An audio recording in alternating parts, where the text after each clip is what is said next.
Hey everybody, this is Farrell with Apex Solar. Today we're bringing you a installation we did where we took one of our clients' original systems, a Trace Antrax SW inverter, and we brought it up to today's standards with brand new lithium batteries to replace these rolls and new inverter. First order of business was to get the old batteries out. These rolls, lead acid batteries, took up a huge amount of room and produced hydrogen gas. We had, of course, the client had to water them and take care of them, clean them on occasion, worry about the battery terminals getting corroded, and he's going to be happy not to have to do all that. So out with the old and in with the new lithium batteries. These are very well packaged. And here you can see the three batteries. They're 48 volts each, or parallel together, with a nice new Schneider XW Plus inverter. We chose not to use the Pro for this particular installation. Some of the things that we really love about this battery is the fact that the lithiums are obviously way smaller from what was originally in here. Also, we really love the fact that the batteries are a lot lighter to install, and they're maintenance free. No adding water. And one of the biggest things about these particular lithiums is that they talk to or have a closed loop communication with the inverter. And in this particular case, we're using the Schneider Electric XW Plus 6848 inverter. And what that closed loop communication basically means is that through a Cat5 cable communication, the batteries are actually setting the voltage and some of the parameters for the charge algorithm in the inverter. And so that gives you the ability to use the entire 130 amp hour capacity of these batteries, which is not true for most of the lithium batteries out there.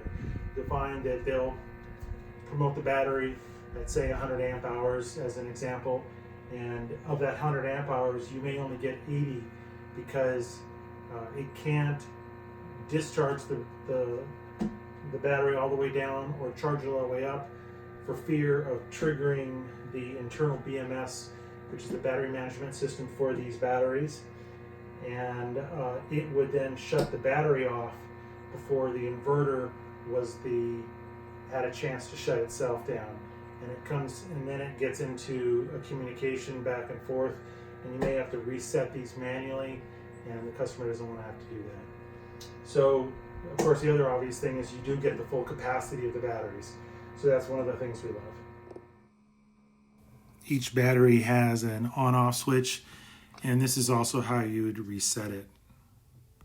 Some of the other things that we like about this particular battery is the communication through the batteries through a bus called the AE bus,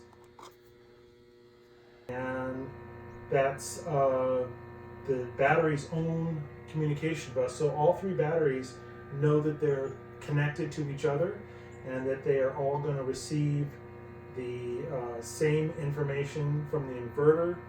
There's a master, but it is passing along that information to the other batteries in the bus. It's also going to ensure that they discharge and charge uniformly. Another nice feature of this is that these batteries have a USB connection that you can connect directly up to a laptop computer, and you can view what's happening inside the battery as far as faults go. You can check firmware updates, update that if need be. You can see what the current state of charge is. If you didn't have a way, if this wasn't communicating with the inverter, which this one is, you would have a way at least to check that.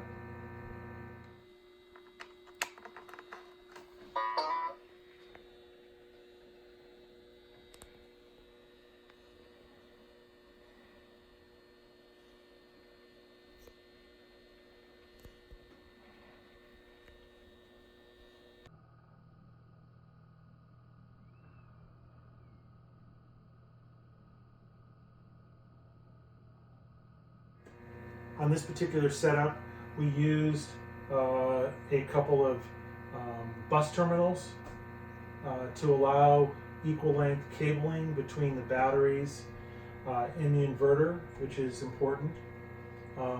If there was one or two batteries, you could probably get away with just paralleling the batteries with battery cables right here at the battery, and then bringing your inverter cables directly to the battery itself.